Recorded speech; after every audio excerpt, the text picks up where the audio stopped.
世界各地的莲友们，大家早上好，阿弥陀佛。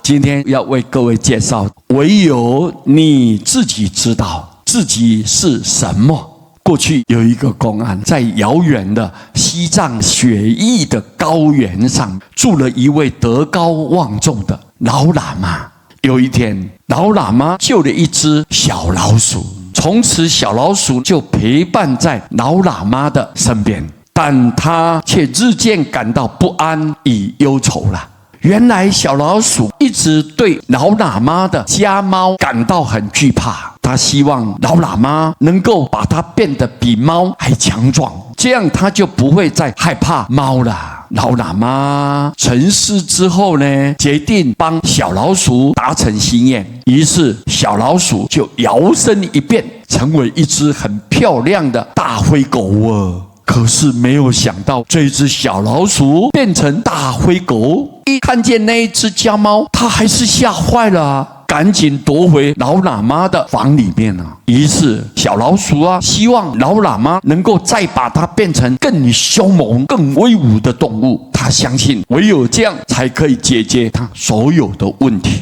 老喇嘛了解小老鼠的恐惧以后就再一次把它变成一只很雄健威猛的金色老虎。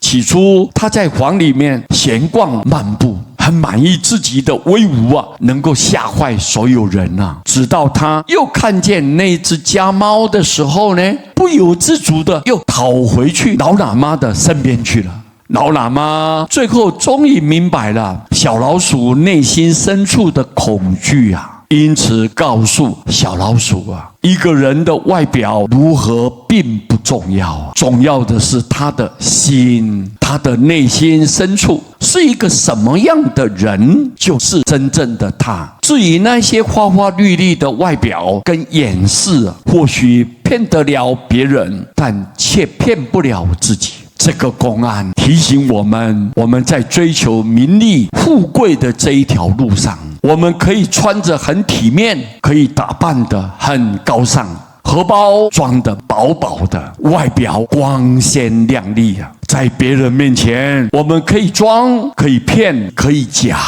但我们的内心就会因此而相对富足了吗？我们可曾静下心来，往自己的内心去探求，试着更了解自己是一个什么样子的人。打开内心的百宝箱，我们是否看见了自己的自信、坦率、平静、宽容、谦和、柔软的本性？唯有自己才真正知道自己是什么。所以佛陀一再告诉我们，在末法年代的众生习气很重，充满着贪嗔痴、骄慢、怀疑心，靠你自己的力量想要独自跳脱这六道轮回，很难很难。你没有符合这个条件，那怎么办呢？所以劝我们大家要先了解自己本身的软弱无力我们应该要仰仗阿弥陀佛名号功德的救度，大家才有希望。阿弥陀佛不舍弃任何一个众生，善的众生、恶的众生，